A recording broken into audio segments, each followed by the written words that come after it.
Welcome to episode 11 of Intruder Theatre in the Making podcast. I'm your host, Remi Rachuba, and thank you so much for coming back. I just thought, why don't we spruce things up a little bit and put a different track from Intruder soundtrack at the beginning of the podcast, just to give my listeners something different. Now, before I move on with the story and what happened next with Intruder, there was one more thing I want to focus on, and I would be very, very grateful if you could support me and you could help me. So you know that I've been releasing the podcast since September. I decided to do the podcast because when I reflected on my journey of my solo piece, and that's been 11 years, now with the pandemic, that's 11 years plus the pandemic, so 12 years. I concluded that, initially I did it because the pandemic has been a very creative period for me, and I've been writing a lot, quite different things, to be quite honest. The pandemic stopped the rehearsals for Intruder. We were after the very first week, and then we had to cancel the full tour of the solo piece. But also mainly, I think that the whole journey that I've been on with Intruder, maybe that could be inspiring to someone, maybe that would be very helpful to another writer or creative or, I don't know, director or actor or producer. I thought that, you know what, why don't I share it with people? Because there were so many things that happened during these 11 years where I started writing it, and then I put it into my own hands, and then I took control over it, and then I started producing it and kind of became in charge of the piece, something that I never expected to do, but that's life. And actually I've been enjoying it, and I thought that maybe when I talk about the full journey, someone could take something away from it. And initially I released episodes every week, but because it took me quite some time to prepare, to record, to edit, to prepare posts for social media, I decided to do it every other week, because I really didn't want to lose that kind of creativity connection. I still wanted to be creative and write in the mornings, and I still do 3 or 4 hours every day. But then I also wanted to keep that outlet of sharing my journey with the people who are interested in it, people who are my friends, people that supported me throughout through my crowdfunder, but also any other artists. And I've been doing it, as I said, since September. And I did it for free, and I still do it just as a way of sharing it with others. And a couple of weeks ago, a friend of mine said, Remi, maybe you can do Patreon. And I thought, what's that? And they said, it's this kind of a platform where, your supporters kind of help you financially with the things that you create. And initially when I heard that, I thought, oh my God, I still need to do, content and produce something extra on top of what I'm already doing. But they said to me, no, you already released content, you already prepare it, so it doesn't really matter. It's just the same thing, but you just do it, via Patreon. And I thought, oh, okay, well, fair enough. And I did some research into it. And when I did, I thought, oh, it's actually quite interesting because, well, I need to pay for the hosting platform where I host my podcast. It's not that I just post it on my website. It doesn't work like that. It needs to be on the hosting company's server, and I have cost with that. But also, as I was saying before, I spent time doing it and editing and recording it and preparing for it. So then I thought, you know what, if there is anyone, and this is why I'm talking to the listeners, that could help me and, even chip in £1, because that's actually one of my tiers, £1, which is less than a coffee a month, I would be very, very grateful, and it would help me immensely with the podcast. There are other tiers. You can have a look at the website. You don't have to. It's not something that, it's an obligation that if you don't do it, you wouldn't be receiving the links to my podcast. No, it's not like that. I'm still going to be doing the podcast. Nothing is going to change. But if someone feels that, I do like it, and maybe I can help Remi by donating £1 a month to help him with that, I would be really very, very grateful. And as I said, it would help me a lot with the upkeep of the podcast. And also it would help other creatives, other artists to make theatre, to create art, because in this way it's kind of like giving to the rest of the world, and maybe someone will take something from it. And as I said, it's for less than a coffee. Literally, it is £1. You can do it every month. When you go to the website, patreon.com, I will also put the details on under the heading in the podcast description. There will be a link to the Patreon website. You can go over there and you can see it. There will be also a link on my website, remirachuba.com, with Patreon. On Intruder website, there will be a section for Patreon, so there will be links available. Now, the thing with Patreon, and what's good about it, is that you can pay £1 and you can pay every month, and that will be amazing. But you can cancel it anytime. And it's really up to you. I'm just saying it that I started doing something like that. It would help me a lot, but you don't have to do it. So this is just to let the listeners know about this kind of a program, and all the details and benefits are on Patreon's website. So now, coming back to Intruder. So as you might remember, we were in episode 10. That was the end of 2016, beginning of 2017.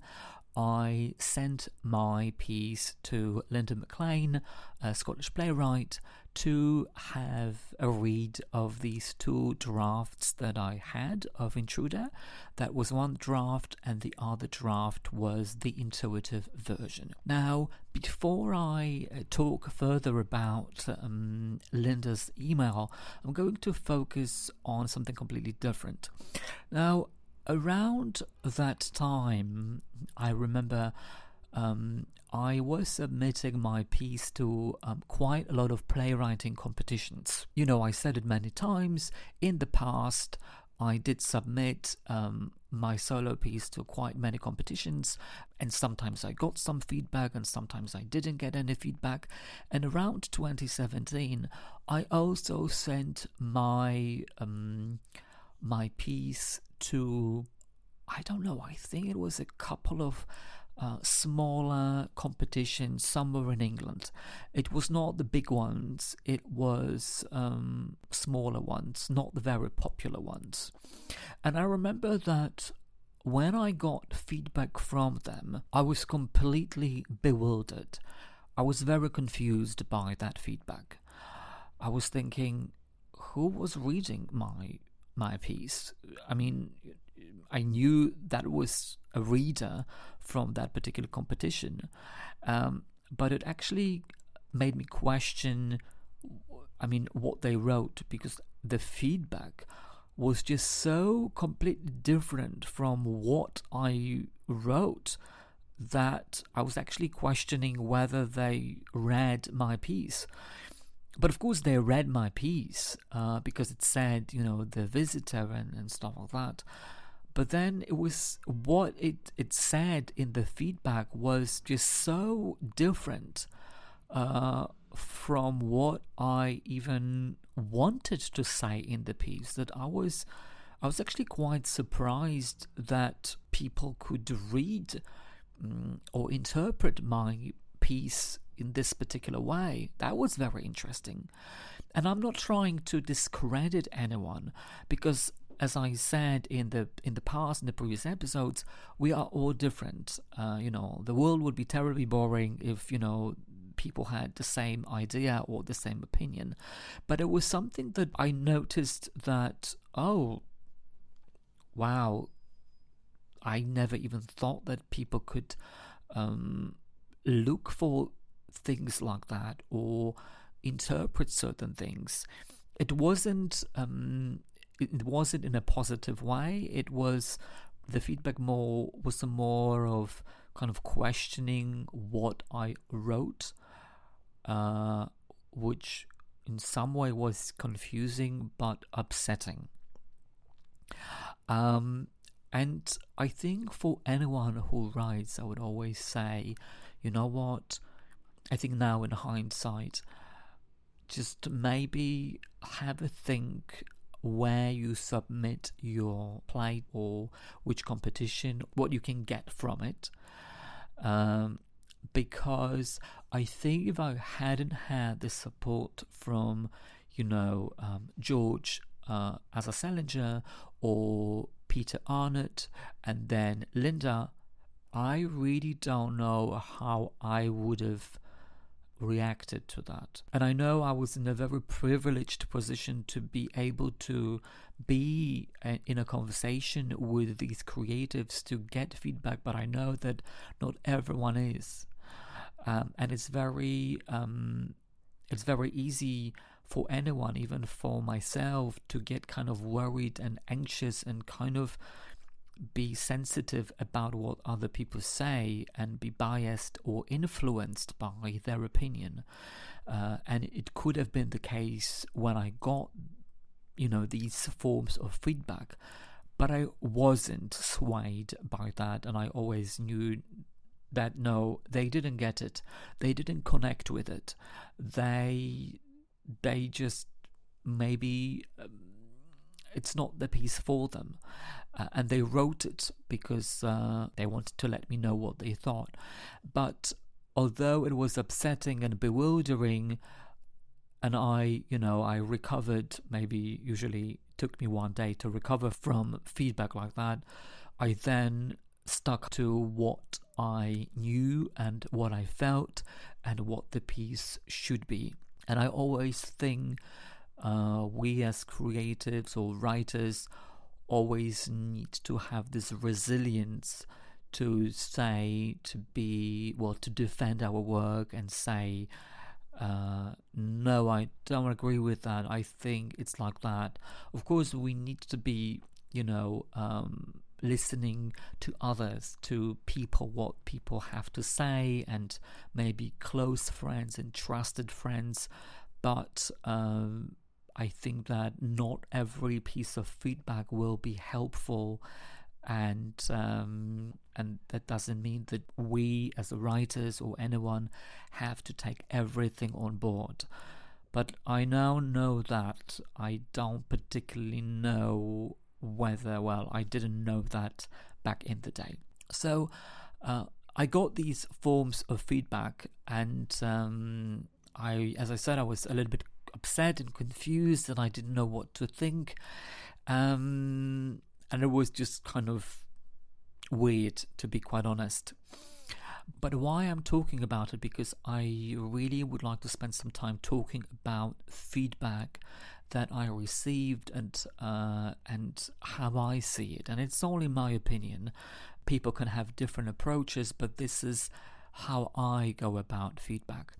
So when I look back at feedback that I received throughout these years, I kind of always distinguish between two kinds of feedback, and that is unsolicited feedback and solicited feedback. And I'm going to talk about unsolicited feedback. And this is, I think, feedback that we are all familiar with. It's the feedback that everyone wants to give you.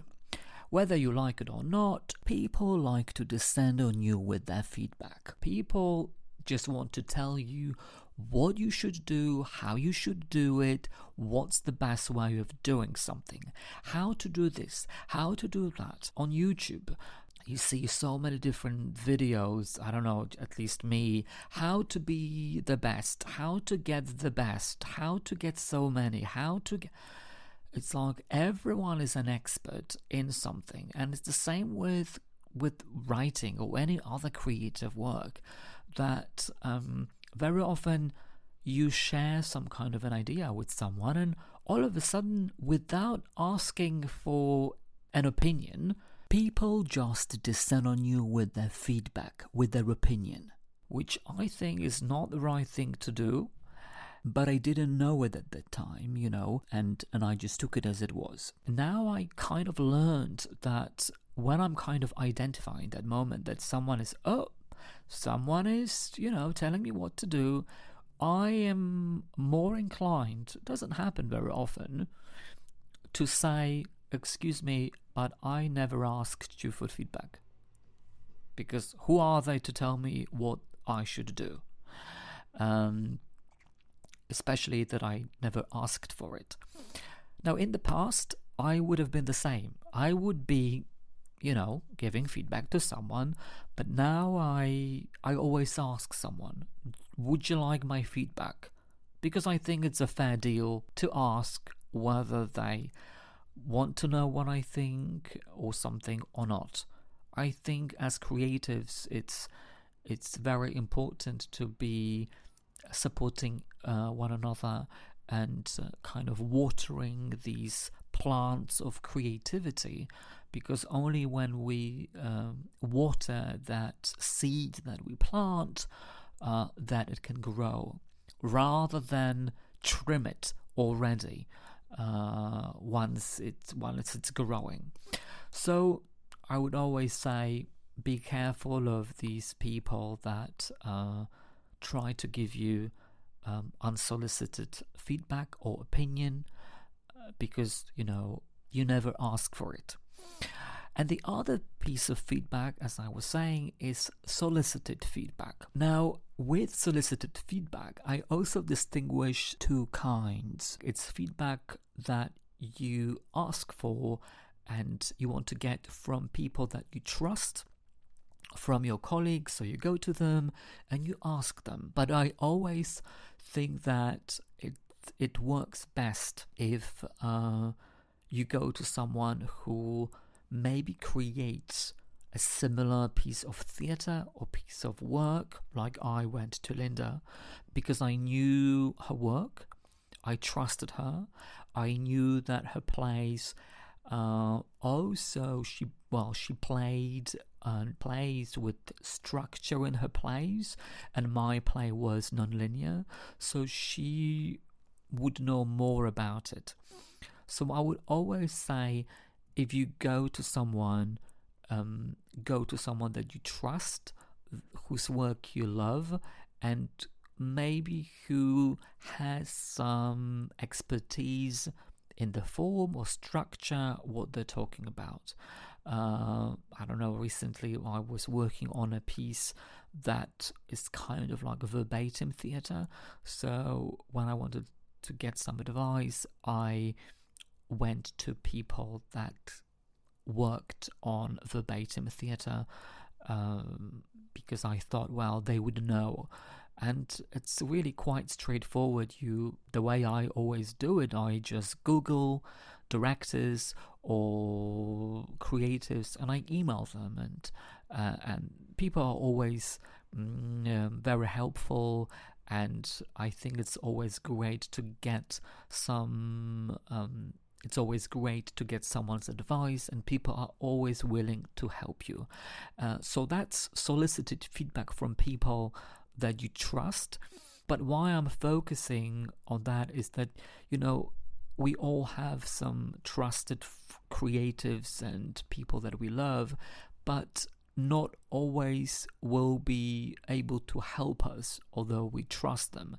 For example, I did have a friend who was a playwright, and initially when I gave them my solo piece, which has a non-linear structure, they said no, it really shouldn't be like that. And I thought, why not? And they said no, because they always see it as a linear way of storytelling. And I thought, no, I don't particularly agree with that. But then also Amanda Gohan, you might remember her, and I will be talking about her in future episodes. She was a director, and she said to me, Remi, of course that's what they're going to tell you. And I said, why? And she said, well, because that's what kind of plays they write. They don't write non-linear plays. They don't play with structure in their plays. So they want you to write the play that they would like to write, or that they write. And I thought, oh yes, that's a fair point. Another example is that I was recently working on another piece, and there was no movement in it. Like, I really wanted to kind of see actors sat in chairs. And I talked about that idea to a colleague of mine, and he said, well, there should be some movement in it. And I was saying, no, there shouldn't be any movement, because I saw a play like that and I really liked it. And they said, no, there should be movement in it.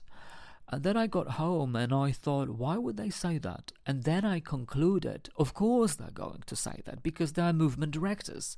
They deal with movement. They direct dance. They tell people how to move. That's what they specialize in.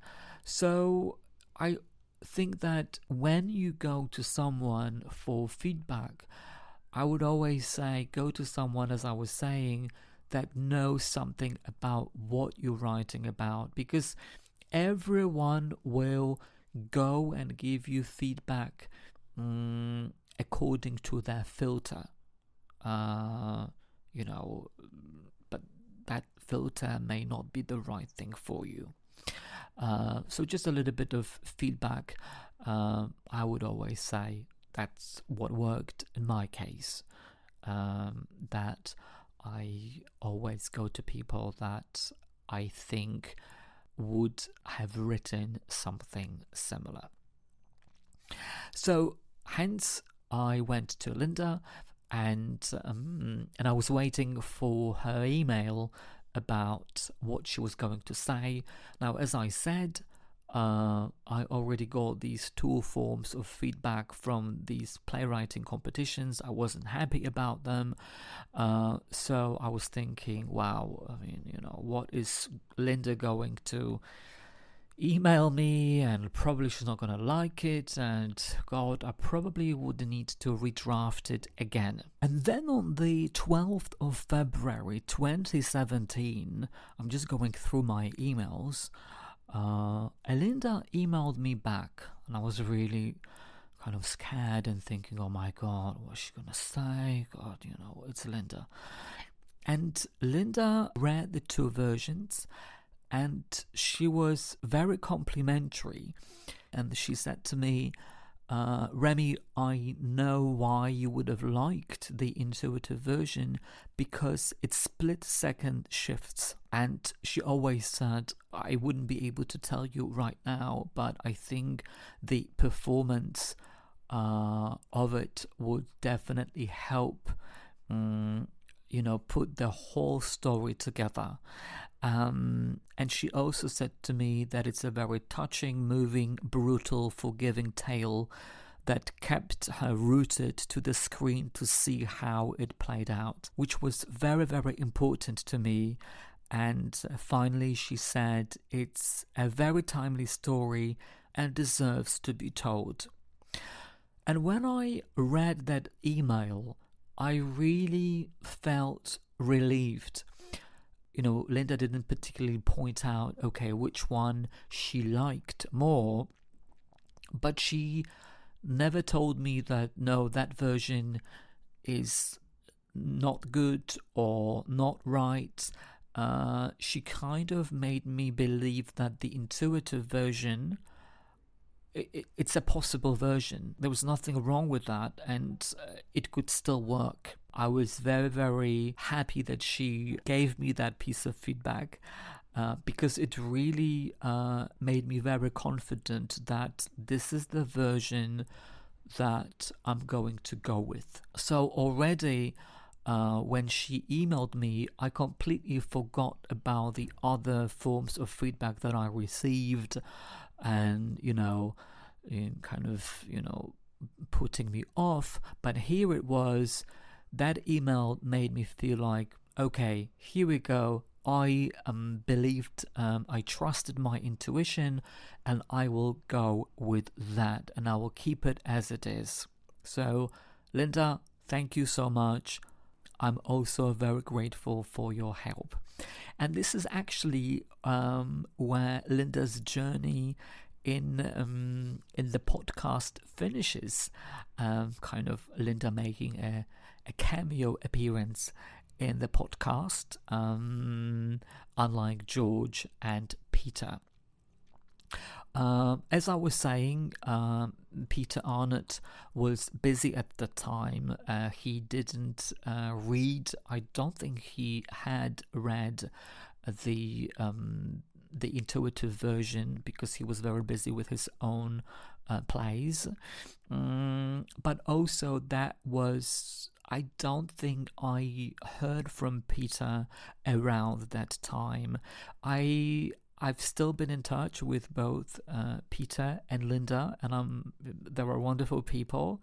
But Peter, I said it many times, has also been one of these people that helped me to get to where I am at the moment, supported me, challenged me, asked me questions, which always made me think about certain things. And I wish everyone people like that, because it's because of them that we can grow and look at our work from a different point of view and use their expertise and guidance. So thank you, Peter, as well. Now, around that time, there were some competitions that I saw in Lane's List. And one of them was in Scotland. That was by BBC Writersroom Scotland. And I asked them whether I could submit, because I felt that, my piece is about Scotland, but I'm not based in Scotland. And they said to me, no, we are only accepting pieces from Scotland. And I was a little bit put off by that, because They were looking for solo pieces, and I just thought, wow, this is a perfect opportunity for me. They're looking for solo pieces. I've written a solo piece, it's set in Scotland, and they said no. And I remember phoned them, and I spoke to a lovely lady, and bizarrely she had heard of my piece.